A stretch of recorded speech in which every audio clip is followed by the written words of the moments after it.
بسم اللہ الرحمن الرحیم الحمد للہ والصلاة والسلام علی سیدنا محمد وعلی آلہ واصحابہ اجمعین اما بعد۔ پیارے رسول صلی اللہ علیہ وسلم کی مبارک سیرت، آپ علیہ الصلاۃ والسلام حجۃ الوداع سے واپس تشریف لائے، مدینہ منورہ پہنچے تو اہل اسلام کو، مسلمانوں کو تیاری کا حکم دیا کہ روم پر حملہ کرنا ہے، اور اس کے لیے لشکر کا امیر حضرت اسامہ ابن زید کا انتخاب ہوا۔ حضرت اسامہ رضی اللہ تعالیٰ عنہ کا بھی ابھی آغاز شباب تھا، جوانی آ رہی تھی، 18 سال 20 سال، سبحان اللہ، ان کی عمر تھی۔ کتنے خوش نصیب ہیں کہ اللہ کے نبی صلی اللہ علیہ وسلم کی نظر انتخاب ان پہ پڑ رہی ہے، اور اس عمر میں پڑ رہی ہے۔ آپ علیہ الصلوۃ والسلام نے حکم دیا کہ وہ اپنے باپ حضرت زید ابن حارثہ کی جائے قتل تک جائیں اور ان کے گھوڑے بلقاء اور روم کی سرزمین تک ضرور پہنچیں، جو ارض فلسطین کا حصہ ہے۔ یہ حکم آپ علیہ الصلوۃ والسلام نے مرض وفات شروع ہو جانے کے بعد دیا تھا۔ آپ علیہ الصلوۃ والسلام بیمار تھے، اس وقت اللہ کے نبی صلی اللہ علیہ وسلم نے حکم دیا۔ منافقین کو موقع مل گیا پروپیگنڈا کرنے کا کہ اسامہ انہیں لشکر کا امیر بنا دیا گیا ہے۔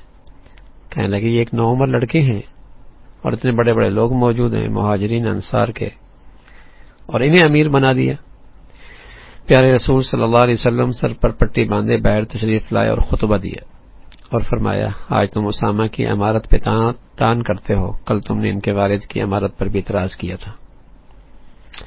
اللہ کی قسم، وہ یعنی حضرت زید امارت کے مستحق تھے، اور اللہ کی قسم وہ مجھے لوگوں میں سب سے زیادہ محبوب تھے، اور اللہ کی قسم یہ بھی اسامہ بھی امارت کا مستحق ہے، اور یہ بھی مجھے لوگوں میں سب سے زیادہ محبوب ہے۔ میں تمہیں اس کی اطاعت کی ہدایت کرتا ہوں، وہ تمہارے نیک لوگوں میں ہے۔ لوگ تیاریوں میں مشغول ہو گئے۔ مہاجرین انصار اسامہ کی امارت میں روانہ ہوئے ہیں تو اسامہ اپنے لشکر کے ساتھ مدینہ سے باہر نکلے۔ جرف ایک جگہ ہے مدینہ سے تقریباً 1 فرسخ کے فاصلے پر، وہاں اس لشکر نے پڑاؤ ڈالا۔ اسی اثنا میں رسول اللہ صلی اللہ علیہ وسلم کے مرض وفات نے شدت اختیار کر لی۔ لشکر جرف میں رکا رہا، دیکھیں اللہ کو کیا منظور ہے، آگے نہیں بڑھا۔ ابن اسحاق ابن سعد نے رسول اللہ صلی اللہ علیہ وسلم کے بارے میں بتایا، حدیث نقل کی کہ آپ کے آزاد کردہ غلام حضرت ابو موہبہ فرماتے ہیں کہ رسول اللہ صلی اللہ علیہ وسلم نے مجھے آدھی رات میں اٹھایا اور مجھے حکم دیا کہ بقی والوں کے لیے استغفار کروں، میرے ساتھ چلو، میں بھی آپ کے ساتھ ہو لیا۔ جب ہم بقی پہنچے تو آپ علیہ الصلوۃ والسلام نے فرمایا، السلام علیکم یا اہل المقابر، تمہاری صبح بہتر ہو، فتنے سیارات کی طرح امڑ آئے ہیں، ان کا تسلسل جاری ہے، ان کا آخری حصہ ابتدائی حصے زیادہ شرانگیز ہے۔ پھر پیارے رسول صلی اللہ علیہ وسلم صحابی فرمانے لگے کہ میری طرف متوجہ ہوئے اور فرمایا کہ مجھے دنیا کے خزانوں کی کنجیوں اور اس میں ہمیشہ رہنے کی پیشکش کی گئی اور اختیار دیا گیا کہ اسے پسند کرتے ہو یا اپنے رب سے ملاقات کو اور جنت کو ترجیح دیتے ہو۔ میں نے عرض کیا، میرے ماں باپ آپ پہ قربان، آپ دنیا کے خزانوں کی کنجیاں لے لیجئے۔ صحابی کہنے لگے کہ میں نے اللہ کے نبی صلی اللہ علیہ وسلم سے یہ کہا، اس پر ہمیشہ رہیے، آخر میں آپ کی جنت تو ہے ہی۔ آپ علیہ الصلوۃ والسلام نے فرمایا، نہیں، اللہ کی قسم میں نے اپنے رب سے ملاقات اور جنت کو ترجیح دی ہے۔ پھر آپ اہل بقیع کے لیے استغفار کر کے لوٹ آئے۔ اسی روز آپ کی علالت شروع ہو گئی۔ سب سے پہلے رسول اللہ صلی اللہ علیہ وسلم کے سر میں شدید درد ہوا۔ حضرت عائشہ فرماتی ہیں رضی اللہ تعالیٰ عنہا، جب رسول اللہ صلی اللہ علیہ وسلم بقیع سے واپس آئے تو مجھے اس حال میں پایا کہ میرے سر میں بھی شدید درد تھا۔ میں کہہ رہے تھے، ہائے میرا سر۔ پیارے رسول صلی اللہ علیہ وسلم فرمایا، نہیں عائشہ، اللہ کی قسم میرے سر میں شدید درد۔ پھر آپ کے سر کی تکلیف میں مزید اضافہ ہوا اور وقفے وقفے سے شدید بخار رہنے لگا۔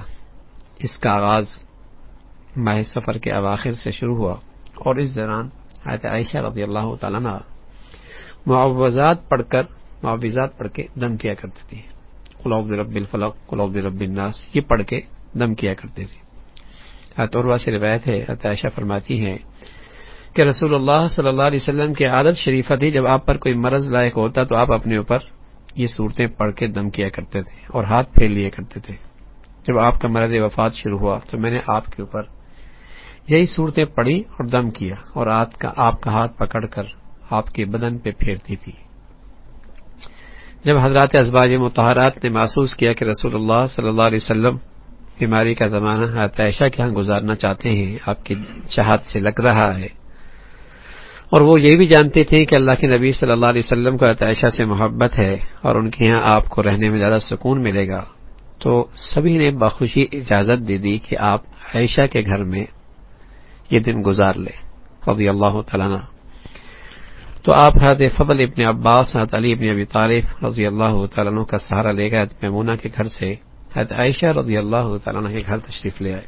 حضرت عائشہ فرماتی ہیں کہ گھر میں آپ کا مرض مزید بڑھ گیا اور آپ کو احساس ہوا کہ آپ کی حالت سے صحابہ کو بہت تشویش ہے، رنج ہے۔ آپ نے فرمایا مجھے 7 مشکیزیں مجھ پہ انڈیل ڈالو، یعنی مجھے غسل دو اور خوب پانی مجھ پہ ڈالو، 7 مشکیزیں مجھ پہ انڈیل ڈالو، شاید اس طرح میری حالت کچھ بہتر ہو جائے اور میں لوگوں کے پاس جا سکوں اور لوگوں سے کچھ بات کر سکوں۔ حضرت عائشہ فرماتی ہیں رضی اللہ تعالیٰ عنہ، ہم نے آپ کو ایک ٹپ میں بٹھا دیا، پھر ان مشکیزوں سے آپ کے اوپر پانی اونڈ لینے لگے اور اس وقت تک ڈالتے رہے جب تک کہ آپ نے خود منع نہیں فرمایا۔ پھر آپ علیہ الصلوۃ والسلام کی حالت کچھ بہتر ہوئی، باہر نکلے، نماز پڑھائی، اس کے بعد خطبہ دیا۔ اس وقت آپ کے سر مبارک پر پٹی بندھی ہوئی تھی، آپ ممبر پر تشریف فرما تھے، تو سب سے پہلے غزوہ احد میں شہید ہونے والوں کے دعا استغفار کیا، پھر فرمایا کہ ایک بندے کو اللہ نے اختیار دیا ہے کہ وہ دنیا کے رنگینیوں سے لطف اندوز ہوتا رہے یا اللہ کے اجر و انعام کو ترجیح دے، تو اس نے دنیا کے مقابلے میں اللہ کے اجر و انعام کو اختیار کر لیا۔ یہ سن کر ابو بکر رونے لگ گئے، سمجھ گئے اللہ کے نبی صلی اللہ علیہ وسلم کا اس بات سے کیا مطلب ہے۔ وہ اللہ کے نبی صلی اللہ علیہ وسلم کی بات کی مراد سمجھ گئے تھے، رونے لگے اور آپ کو مخاطب کر کے عرض کیا ہمارے ماں باپ آپ پر فدا ہوں اے اللہ کے رسول۔ تو پیارے رسول صلی اللہ علیہ وسلم نے ابو بکر ٹھہرو، لوگوں کوئی شخص ایسا نہیں جس نے اپنی جان اور مال سے مجھ پر اتنا احسان کیا ہو جتنا ابو بکر نے کیا ہے، جتنا ابو بکر اور اس کے گھرانے کا مجھ پر احسان ہے اتنا کسی کا نہیں ہے۔ اگر میں کسی کو اپنا خلیل بناتا تو ابو بکر ہوتا ہے، لیکن اسلامی اخوت سب سے بڑھ کر ہے، سب ہم بھائی بھائی، اسلامی اخوت۔ مسجد کا دریچہ بند کر دو، میں تمہارے آگے جانے والا ہوں، تم پر گواہ ہوں، یعنی میں اشارہ فرما دیا میں تم سے آگے جانے والا ہوں اور تم پر گواہ بھی ہوں۔ مجھے یہ ڈر نہیں کہ تم میرے بعد شرک کرنے لگو گے، مجھے اس سے ڈر لگتا ہے کہ تم حصول دنیا میں ایک دوسرے سے آگے بڑھنے کی کوشش کرنے لگ جاؤ گے۔ اللہ کے نبی صلی اللہ علیہ وسلم نے اپنی امت کے فتنے کی طرف آگاہ نشاندہی فرمائی۔ آپ علیہ الصلوۃ والسلام فرمایا کرتے تھے لکل امت فتنہ وفتنۃ امتی المال، میری امت کا سب سے بڑا فتنہ مال ہے۔ رشتے ٹوٹے، خاندان ٹوٹے، گھر ٹوٹے، قتل و غارت ہوئی، اس کے پیچھے ایک بہت بڑی وجہ مال، معاش، معیشت، مال۔ پھر رسول اللہ صلی اللہ علیہ وسلم گھر تشریف لے آئے تو آپ کے درد میں اضافہ ہو گیا اور آپ کا مرض بڑھ گیا۔ حضرت عائشہ فرماتی ہیں کہ رسول اللہ صلی اللہ علیہ وسلم نے اپنے مرض وفات میں ایک موقع پہ مجھ سے فرمایا کہ اپنے باپ ابو بکر اور اپنے بھائی کو بلاؤ تاکہ میں ایک تحریر لکھ دوں، مجھے اندیشہ ہے کہ بعد میں کوئی شخص امید نہ قائم کر لے اور یہ نہ کہنے لگے کہ خلافت کا سب سے زیادہ مستحق میں ہوں، حالانکہ اللہ اور اہل ایمان ابو بکر کے علاوہ کسی کے لیے راضی نہ ہوں گے۔ حضرت ابن عباس رضی اللہ عنہ فرماتے ہیں کہ جب رسول اللہ صلی اللہ علیہ وسلم کے مرض نے شدت اختیار کر لی اور آپ گھر میں موجود لوگوں سے فرمایا لاؤ میں تم لوگوں کے لیے ایک تحریر لکھ دوں تاکہ تم لوگ رائے حق سے نہ ہٹو، تو بعض لوگوں نے کہا رسول اللہ صلی اللہ علیہ وسلم پر تکلیف کا غلبہ ہے، اس لیے ایسی بات فرما رہے ہیں۔ ہمارے پاس قرآن موجود ہے، ہماری رہنمائی کے لیے اللہ کی کتاب ہے۔ تو مختلف رائے ہوئی، کچھ آواز بلند ہونے لگی، تو آپ نے فرمایا کہ بعض لوگ کہنے لگے کہ تحریر لکھوا لینی چاہیے، بعضوں نے یہ کہا کہ اللہ کی کتاب موجود ہے۔ تو رسول اللہ صلی اللہ علیہ وسلم فرمایا میرے پاس سے ذرا ہٹ جاؤ۔ آپ علیہ الصلوۃ والسلام کی نقات اتنی بڑھ گئی کہ نماز کے لیے مسجد میں جانا ممکن نہ رہا۔ آپ علیہ الصلوۃ والسلام نے فرمایا ابو بکر سے کہا وہ نماز پڑھائیں۔ حضرت عائشہ فرماتی ہیں رضی اللہ تعالی عنہا کہ میں نے عرض کیا اللہ کے رسول، ابو بکر بڑے رقیق القلب ہیں، نرم دل ہیں، وہ آپ کی جگہ کھڑے ہوں گے تو اپنے اوپر قابو نہ رکھ سکیں گے اور ان کی آواز مقتدیوں تک نہ پہنچ سکے گی۔ آپ علیہ الصلوۃ والسلام نے فرمایا تم عورتوں کی مثال عزیز مصر کی عورتوں کی سی ہے جنہوں نے یوسف علیہ الصلوۃ والسلام کے بارے میں طرح طرح کی باتیں بنائی تھی، جاؤ ابو بکر سے کہو نماز پڑھائیں۔ اس کے بعد ابو بکر رضی اللہ تعالیٰ عنہ لوگوں کو نماز پڑھاتے رہے۔ ایک موقع پہ نبی علیہ الصلوۃ والسلام میں کچھ افاقہ ہوا اور طبیعت کچھ ہلکی ہوئی، آپ نے محسوس کیا تو آپ باہر تشریف لے آئے، دیکھا کہ حضرت ابو بکر رضی اللہ تعالیٰ عنہ نماز پڑھا رہے ہیں۔ حضرت ابو بکر نے آپ کی آہٹ محسوس کی تو پیچھے ہٹنے لگے، آپ نے اشارے سے فرمایا نہیں نہ ہٹیں۔ آپ علیہ الصلوۃ والسلام نے حضرت ابو بکر کے پہلو میں بیٹھ کر نماز ادا فرمائی اور حضرت ابو بکر رضی اللہ تعالیٰ عنہ کھڑے ہو کے نماز پڑھا رہے تھے۔ حضور علیہ الصلوۃ والسلام کا باہر تشریف لانا اور نماز پڑھنا، اس سے صحابہ کو بڑی خوشی ہوئی، لیکن پھر بھی آپ کے مرض میں اضافہ ہو گیا۔ آپ علیہ الصلوۃ والسلام کی یہ آخری نماز تھی جو آپ نے مسجد میں ادا فرمائی تھی۔ عبداللہ ابن مسعود فرماتے ہیں رضی اللہ تعالیٰ عنہ میں رسول اللہ صلی اللہ علیہ وسلم کی خدمت میں حاضر ہوا اور اس وقت آپ کے جسم اطہر پر بخار میں تپ رہا تھا، شدید گرم تھا۔ میں نے اس ہاتھ سے چھوا، پھر عرض کیا یا رسول اللہ آپ کو تو بہت تیز بخار ہے۔ فرمایا مجھے اتنا بخار ہے جتنا تم لوگوں میں سے 2 آدمیوں کو ہوتا ہے۔ میں نے عرض کیا آپ کے لیے دگنا اجر بھی تو ہے۔ سبحان اللہ، رسول اللہ صلی اللہ علیہ وسلم کے پیاروں کے اللہ کے نبی نے کیسی تربیت کی تھی، کس موقع پہ کیا بات کرنی ہے کہ یا رسول اللہ اجر بھی تو دگنا ہے۔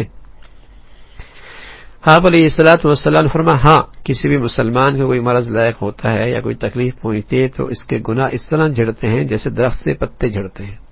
یہ اپنی امت کو سبق دیا کہ اگر کوئی آزمائش آ جائے، بیماری آ جائے، تکلیف آ جائے، بخار آ جائے تو گھبرائیں نہیں، اللہ کے دربار میں اس پہ اجر بہت ہے، اس کی امید رکھیں، حوصلہ ملے گا، ہمت بڑھے گی، حوصلہ بڑھے گا، ہمت ملے گی۔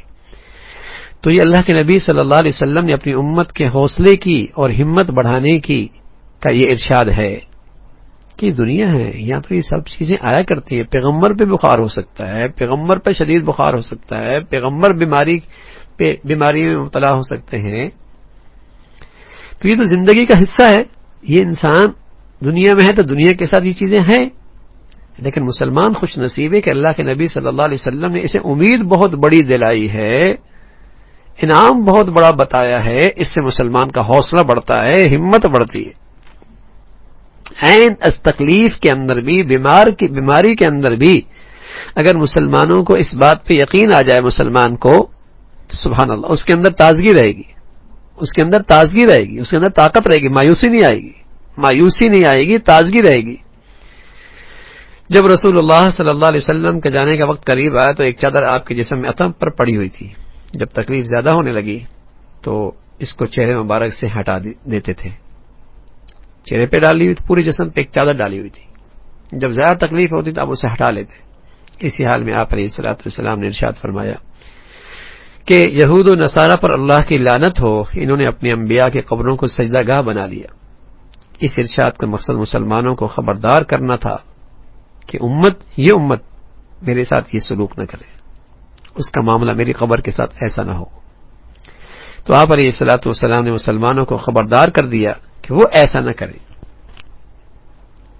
اللہ نے اپنے تمام بندوں کے بارے میں یہ فیصلہ فرمایا ہے، انک میت وانہم میتون، اے نبی تمہیں بھی مرنا ہے اور ان لوگوں کو بھی مرنا ہے۔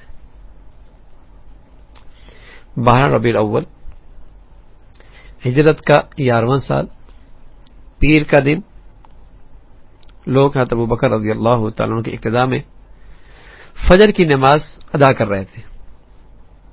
اچانک حضرت عائشہ کا حجرہ، اس کا پردہ ہٹا، پیارے رسول صلی اللہ علیہ وسلم کا چہرہ انور نظر آیا، آپ نمودار ہوئے۔ آپ علیہ الصلوۃ والسلام نے صحابہ کو نماز ادا کرتے ہوئے دیکھا تو مسکرائے، پھر ہنس پڑے۔ حضرت ابوبکر رضی اللہ تعالیٰ عنہ پیچھے ہٹ کر صف میں شامل ہو گئے۔ انہیں گمان ہوا کہ رسول اللہ صلی اللہ علیہ وسلم نماز کے لیے تشریف لا رہے ہیں۔ صحابہ کرام آپ کو دیکھ کر نمازی میں بے قابو ہو رہے تھے۔ آپ نے انہیں ہاتھ سے اشارہ کیا کہ اپنی نماز پوری کریں، پھر حجرے میں داخل ہو گئے، پردہ گرا دیا، لوگ نماز سے فارغ ہوئے۔ انہیں یہ خیال ہوا کہ رسول اللہ صلی اللہ علیہ وسلم کے مرض میں افاقہ ہو رہا ہے، لیکن سچ کیا تھی، حقیقت کیا تھی کہ اللہ کے نبی صلی اللہ علیہ وسلم اپنے ان پیاروں پر اور ان عشاق پر، ان سچے جانثاروں پر الوداعی نگاہ ڈال رہے تھے، آخری نظر ڈال رہے تھے۔ یہ نظر ڈالی آپ نے آخری۔ واپس آ کر آپ حضرت عائشہ رضی اللہ تعالیٰ کی گود میں سر رکھ کر لیٹ گئے۔ انہوں نے آپ کا سر مبارک اپنے سینے سے لگا لیا۔ آپ پر موت کے سکرات طاری ہونے لگے۔ حضرت عائشہ فرماتی ہیں رضی اللہ تعالیٰ عنہ، آپ علیہ الصلوۃ والسلام کے سامنے پانی کا ایک کٹورا تھا، آپ دونوں ہاتھ پانی میں ڈالتے، پھر چہرے پہ پھیر لیتے اور فرماتے اللہ کے سوا کوئی معبود نہیں، بے شک موت کے سکرات ہوتے ہیں۔ حضرت فاطمہ رضی اللہ تعالیٰ عنہ نے جب آپ کی یہ حالت دیکھی تو کہنے لگی ہائے میرے ابا جان، تکلیف؟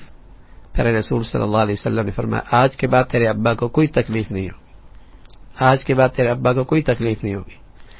حضرت عائشہ فرماتی ہیں اللہ نے رسول اللہ صلی اللہ علیہ وسلم کے وفات کے وقت آپ کے اور میرے تھوک کو یکجا کر دیا۔ حضرت عائشہ اس کو اپنی خوش نصیبی اور اپنا یہ اعزاز بڑا فخر سے بتایا کرتی تھی کہ اس دنیا میں رسول اللہ صلی اللہ علیہ وسلم تشریف لے کے جا رہے تھے تو سب سے آخری چیز جو آپ کے منہ میں گئی وہ میرا لعاب گیا۔ ہوا یوں کہ میرے بھائی عبد الرحمن گھر میں داخل ہوئے، ان کے ہاتھ میں مسواک تھی، تو رسول اللہ صلی اللہ علیہ وسلم میرے ٹیک سے لیٹے ہوئے تھے۔ میں نے دیکھا کہ آپ کی نگاہ میرے بھائی کی طرف ہے، میں سمجھ گئی کہ آپ مسواک لینا چاہتے ہیں۔ میں نے عرض کیا میں آپ کے لیے مسواک لے لوں؟ آپ نے سر سے اشارہ فرمایا اور فرمایا ہاں۔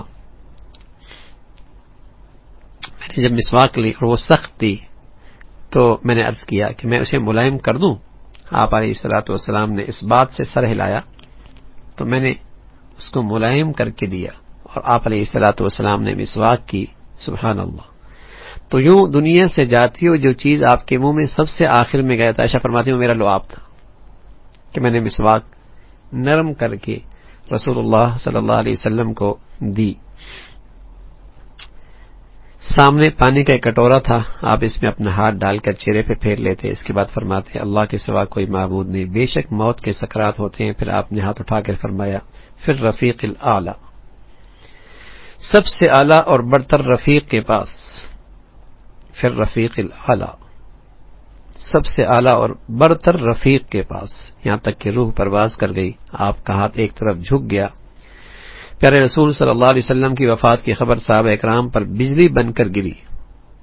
اس وقت حضرت ابوبکر رضی اللہ تعالیٰ عنہ اپنے گھر پہ تشریف فرما تھے۔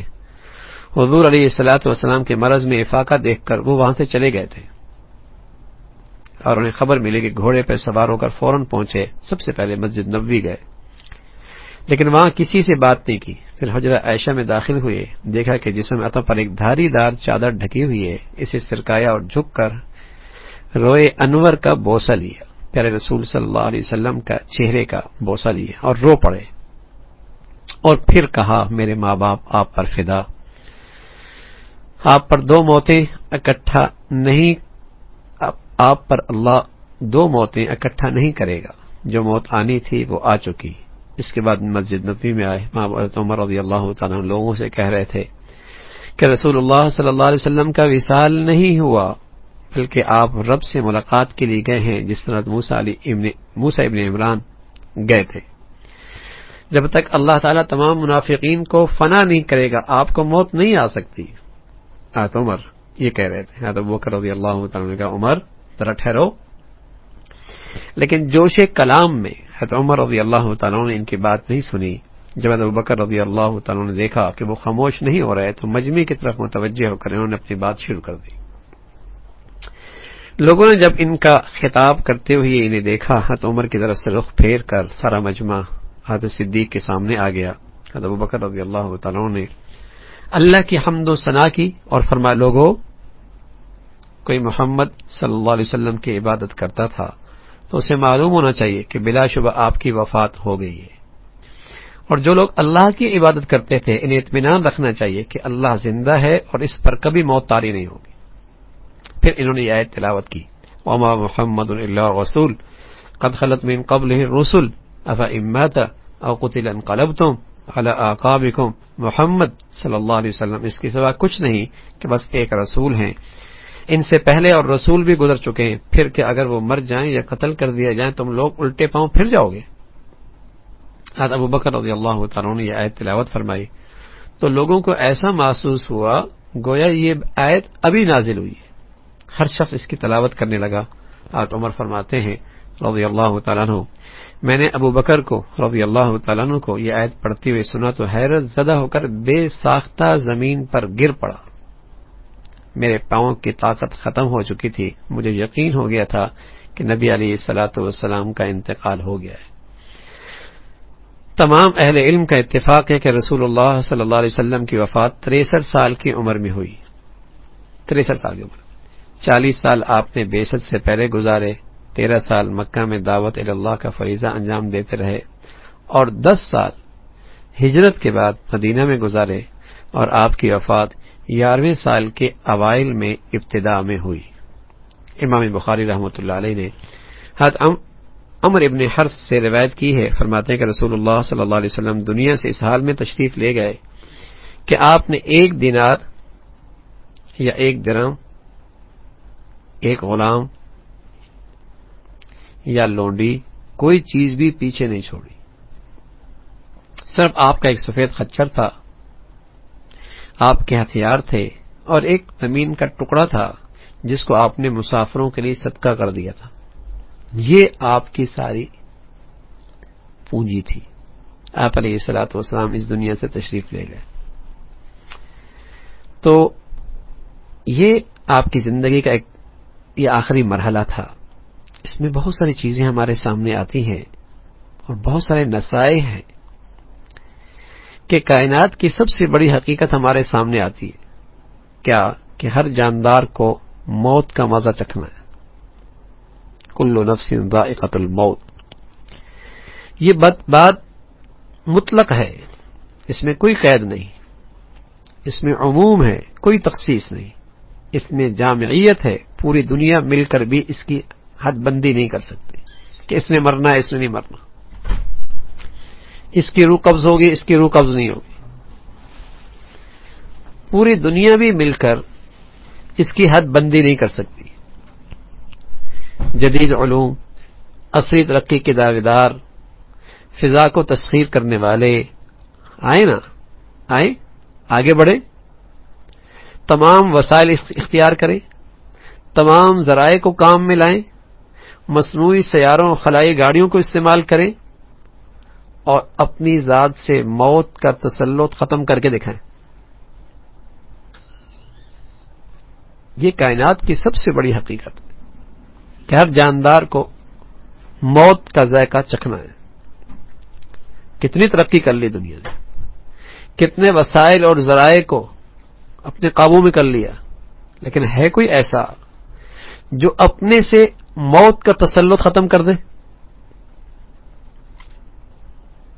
جس کا خوف برابر ان پہ طاری رہتا ہے.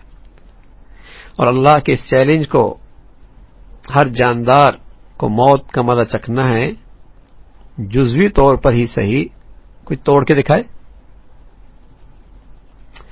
اگر وہ ایسا کرنے میں کامیاب ہو جائیں تبھی انہیں زیب دے گا کہ اپنے لیے طاقت اور سرکشی اور غرور کا دعویٰ اور خدائی کا دعویٰ کریں. پھر ہاں خدائی کا دعویٰ کر سکتے، کریں. پھر اگر اپنے اوپر سے موت کا تسلط ختم کر کے دکھائیں، ورنہ ان کے لیے مناسب یہ ہے ذہن اور دماغ کو فارغ کر کے ان قبروں کے بارے میں غور و فکر کریں جن میں انہیں جانا ہے، اس مٹی کے بارے میں سوچیں جو انہیں اپنے اندر سما لے گی، اور اس گرفت کا تصور کریں جس سے وہ بچ نہیں سکتے۔ اللہ رب العزت کے لیے آسان تھا کہ رسول اللہ صلی اللہ علیہ وسلم کا مقام موت اور اس کی وہ جو موت کی کیفیت ہے،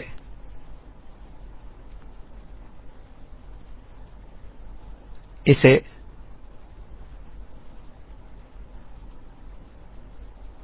اللہ کی پردے میں رکھتے، لیکن من حکمت الہی یہ اس میں تھی کہ یہ ساری کیفیات امت کے سامنے آئیں، لوگوں کے سامنے آئیں، تاکہ اللہ کے توحید کا پیغام اور کھل کے سامنے آئے۔ ایک اللہ کی ذات ہے، ایک اللہ کی ذات سے جو ہمیشہ سے ہے اور ہمیشہ رہے گی،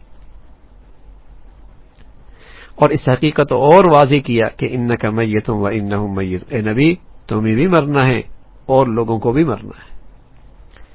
وما جعلنا لبشر من قبلك الخلد افإن مت فهم الخالدون كل نفس ذائقة الموت ونبلوكم بالشر والخير فتنة وإلينا ترجعون۔ اے نبی ہمیشگی تو ہم نے تم سے پہلے بھی کسی انسان کے لیے نہیں رکھی ہے، اگر تم مر گئے کیا یہ لوگ ہمیشہ جیتے رہیں گے؟ ہر جاندار کو موت کا ذائقہ چکھنا ہے، اور ہم اچھے برے حالات میں ڈال کر تم سب کی آزمائش کریں گے، آخر تمہیں ہماری طرف پلٹنا ہے۔ تو سیرت نبوی کے اس آخری باب میں اور اس آخری حصے میں دو حقیقتیں سامنے آئیں، اور دونوں پر ایمان باللہ بلکہ حقیقت کائنات کی بنیاد ہے۔ ایک یہ کہ اللہ عز و جل کی وحدانیت کی حقیقت، اور باقی ساری انسانیت اس کے بندے، سب اس کے محتاج۔ دونوں چیزیں سامنے کھل کے آئیں، اور دوسرا اس میں یہ بات بھی نصیحت سامنے آئی کہ اسلام میں برتری کی بنیاد عمل صالح ہے۔ حضرت اسامہ کی سربراہی میں لشکر بھیجنے سے اشارہ ملتا ہے کہ اسلام کی نظر میں تمام انسان، ساری اسلامی برادری برابر ہے، اگر کسی کو برتری حاصل ہے تو صرف اعمال صالحہ کی بنیاد پر۔ حضرت اسامہ رضی اللہ تعالیٰ عنہ کے والد زید ابن حارثہ غلام تھے، اور ان کی حیثیت آزاد کردہ غلام کی تھی، اور ابھی وہ 18-20 سال کے نوجوان تھے۔ اس کے باوجود ان کی نوعمری اور قدیم غلامی اس بات میں رکاوٹ نہیں بنی کہ رسول اللہ صلی اللہ علیہ وسلم ایک عظیم اور ایک اہم غزوے کے لیے انہیں سپہ سالار بنا رہے ہیں، اور تمام صحابہ کو ان کی ماتحتی میں بھیج رہے ہیں۔ اس پر منافقین نے تعجب کا اظہار بھی کیا، ناگواری کا اظہار بھی کیا، پروپیگنڈا بھی کیا، لیکن اسلام آیا ہی اس لیے تاکہ وہ جاہلیت کے ان تمام پیمانوں کو چکنا چور کر دے جن کے ذریعے وہ ایک دوسرے پہ فخر کیا کرتے تھے۔ تو رسول اللہ صلی اللہ علیہ وسلم نے بتایا کہ یہ تم میں سے نیک لوگوں میں سے ہے۔ آپ علیہ الصلوۃ والسلام نے ان کی قیادت میں لشکر روانہ فرما دیا۔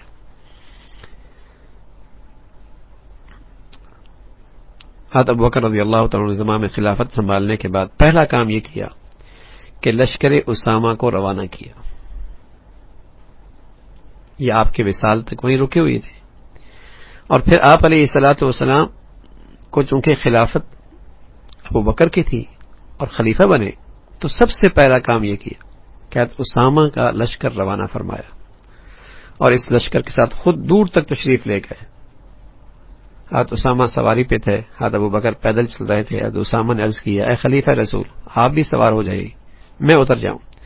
حضرت ابوبکر رضی اللہ تعالیٰ نے فرمایا، اللہ کی قسم نہ تم اترو گے نہ میں سوار ہوں گا، اگر کچھ دیر میرے قدم اللہ کی راہ میں غبار آلود ہو جائیں تو کیا حرج ہے۔ حضرت اسامہ رضی اللہ تعالیٰ نے اس غزوے سے فاتح اور کامران بن کر لوٹے، اور اس لشکر کی روانگی سے مسلمانوں کو بہت فائدہ پہنچا۔ پھر یہاں حضرت عائشہ رضی اللہ تعالیٰ عنہ کا ارشاد سے معلوم ہوا کہ جھاڑ پھونک کی مشروعیت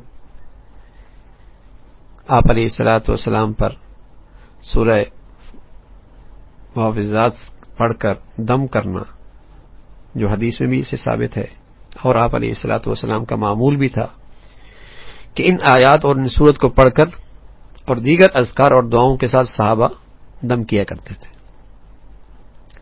امام مسلم کی روایت ہے، عائشہ فرماتی ہیں کہ ہم میں سے جب کسی شخص کو کوئی تکلیف ہوتی تو رسول اللہ صلی اللہ علیہ وسلم اس پر اپنا دست مبارک پھیرتے اور پھر یہ دعا پڑھتے: اذهب البأس رب الناس واشف وانت الشافی لا شفاء الا شفاؤک شفاء لا یغادر سقما، اے انسانوں کے رب اس تکلیف کو دور کر دے، شفا دے، تو ہی شفا دینے والا ہے، تیرے علاوہ کوئی شفا نہیں دے سکتا، ایسی شفا دے کہ مرض کا کوئی اثر باقی نہ رہے۔ حضرت عائشہ فرماتی ہیں کہ رسول اللہ صلی اللہ علیہ وسلم کو جب کوئی تکلیف ہوتی تو آپ یہ صورتیں پڑھتے، پڑھ کر آپ دم فرمایا کرتے تھے، اور جب آپ کی مرض وفات نے شدت اختیار کی تو یہ صورتیں میں آپ پر پڑھا کرتی تھی، اور برکت کے خیال سے آپ کا ہاتھ پکڑ کر آپ کے جسم پر پھیرتی تھی۔ تو یہ بات معلوم ہوئی کہ قرآن مجید شفا بھی ہے، رحمت بھی ہے، اور ان کے قرآن کے کلمات پڑھ کر دم کرنا حضور علیہ الصلوۃ والسلام نے بھی کیا، حضرت عائشہ نے بھی کیا، اور یہ بالکل جائز ہے۔ اسی طرح سحر کی حقیقت، رسول اللہ صلی اللہ علیہ وسلم پہ سحر ہوا، جادو ہوا، تو اللہ رب العزت نے یہ آیتیں بھیجی، قل اعوذ برب الفلق قل اعوذ برب الناس، یہ آیتیں، اور آپ علیہ الصلوۃ والسلام دم کرتے جاتے تھے اور اس کا اثر ختم ہوتا چلا جاتا تھا۔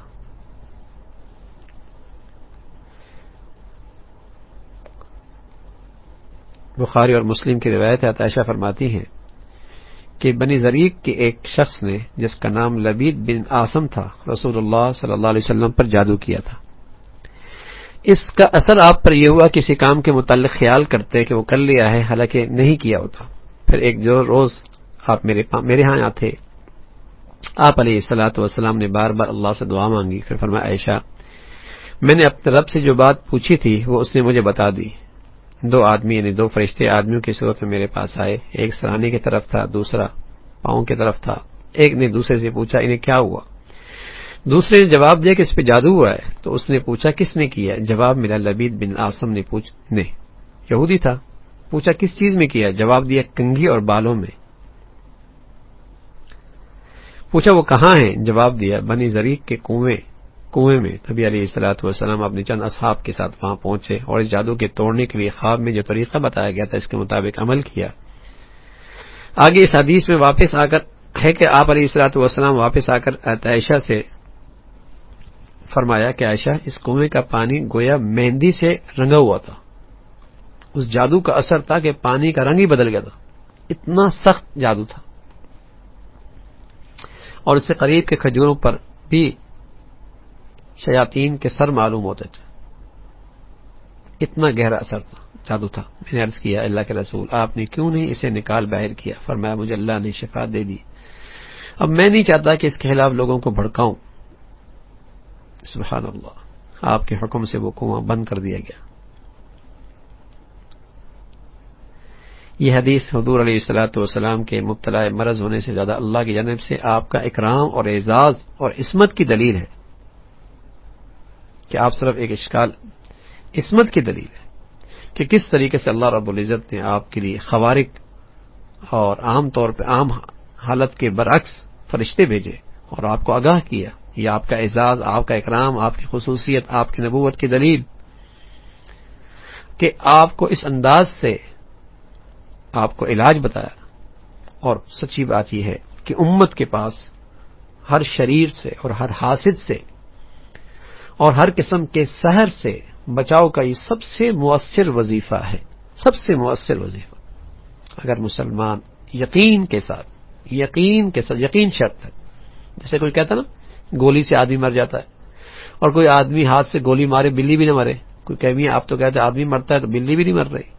ارے میاں گولی کو پستول کے اندر رکھو نا، اور جس کے ہاتھ میں پستول ہو اس کے اندر قوت بازو بھی تو ہو، اس کے بازو میں طاقت بھی تو ہو، اور پھر گولی اور نشانے کے درمیان کوئی رکاوٹ بھی رہو، پھر دیکھو گولی سے آدمی مرتا نہیں مرتا۔ اسی طرح یہ برحق ہے اللہ کے نبی صلی اللہ علیہ وسلم کا علاج ان صورتوں سے ہوا، ان آیات سے ہوا۔ یقیناً ان کے اندر یہ طاقت آج بھی موجود ہے، قیامت تک مسلمانوں کے لیے یہ نسخہ ہے۔ سحر سے، جادو سے، حاسد سے بچاؤ کا کتنا سخت جادو تو اللہ کے نبی صلی اللہ علیہ وسلم پر فرمایا، پانی کا رنگ کنویں کا پانی کا رنگ بدل گیا، اور یوں محسوس ہوتا تھا کہ دائیں بائیں جتنے کھجور کے درخت ہیں ان پر شیطان کے سر موجود ہیں۔ لیکن آپ علیہ الصلوۃ والسلام کو اللہ نے شفا دے دی، کیونکہ یقین تھا کہ اللہ نے کہا ان آیات میں شفا ہے، تو ان کی تاثیر آدھی موجود ہے، لیکن اللہ کرے مجھے یقین نصیب ہو نا، یقین نصیب ہو۔ اور یقین کے ساتھ ساتھ یہ بھی ضروری ہے کہ ان کی قبولیت کے لیے کوئی گناہ رکاوٹ نہ بنے، کوئی اللہ کی نافرمانی رکاوٹ نہ بنے، کوئی لقمہ حرام رکاوٹ نہ بنے، کوئی اور کسی گناہ کی وجہ سے رکاوٹ نہ بنے، تو پھر یہ اعمال، یہ رسول اللہ صلی اللہ علیہ وسلم کے مسنون طریقے، یہ مسنون وظیفے جو قرآن حدیث کی شکل میں ہیں، ان کی اپنی ایک تاثیر ہے۔ لیکن ہماری طبیعت ہے کہ نئی چیز، کوئی نئی چیز جدید، کوئی نئی چیز، اور جو جتنا کوئی نئی انداز میں بتاتا ہے اتنا یقین آ جاتا ہے اور اسی کے بھی چلتے ہیں۔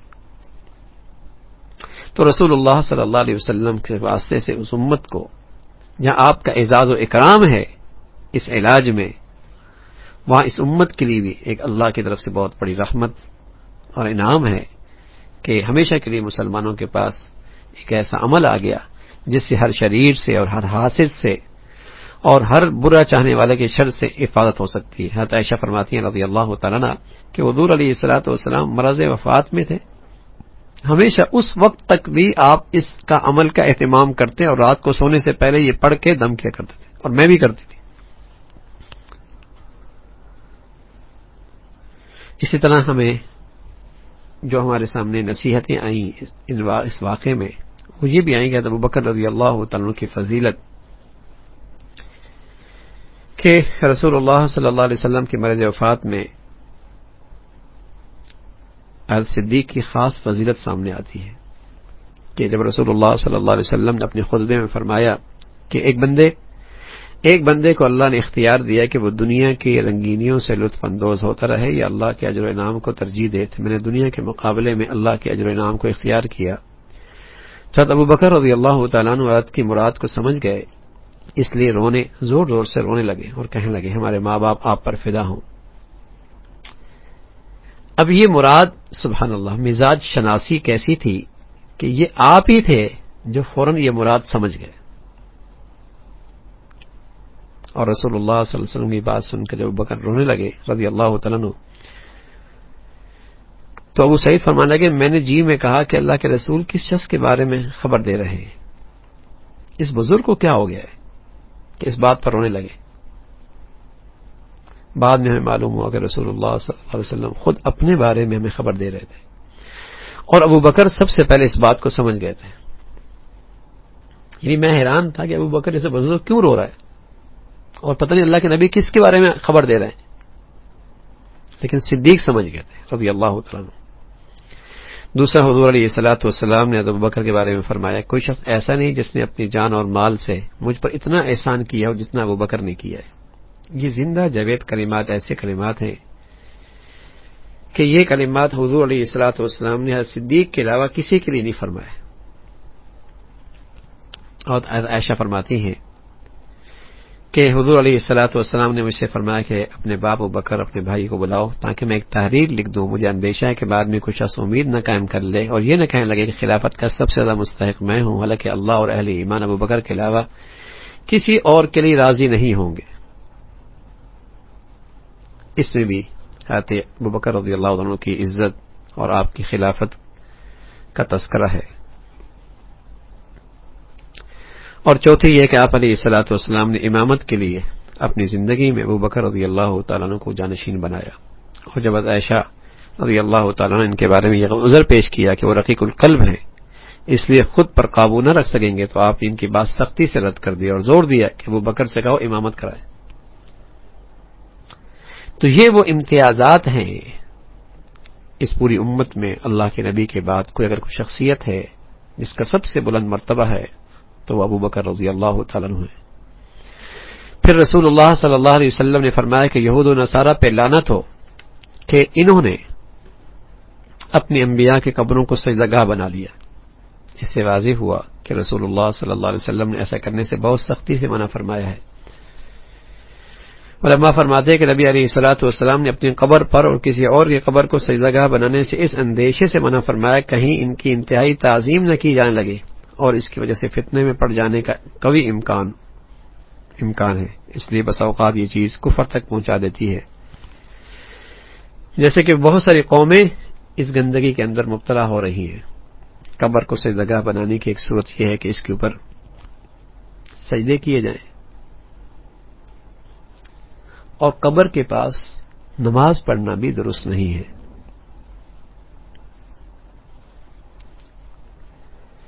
پھر رسول اللہ صلی اللہ علیہ وسلم کی جان جب دنیا سے تشریف لے جانے لگے، اتوار کا پیر کا دن تھا جو آپ علیہ الصلوۃ والسلام کی زندگی کا سب سے آخری دن تھا، اور لوگ نماز فجر کے لیے صف پہ کھڑے تھے۔ اچانک آپ باہر تشریف لائے اور آپ نے صحابہ کو نماز ادا کرتے ہوئے دیکھا، مسکرائے، پھر ہنس پڑے۔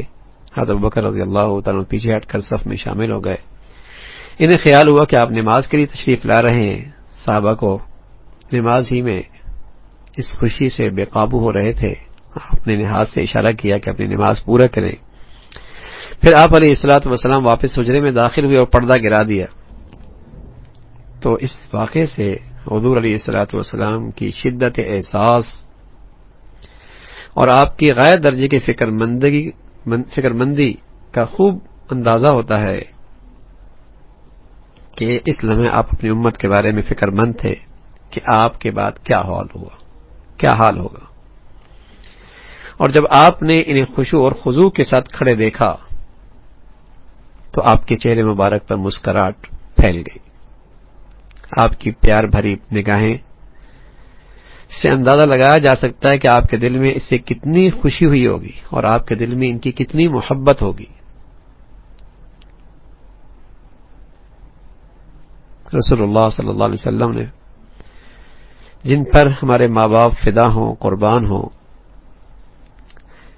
آپ نے یہ چاہا کہ اپنی حیات طیبہ کے ان آخری لمحات میں اپنے اصحاب پر آخری نگاہ ڈالیں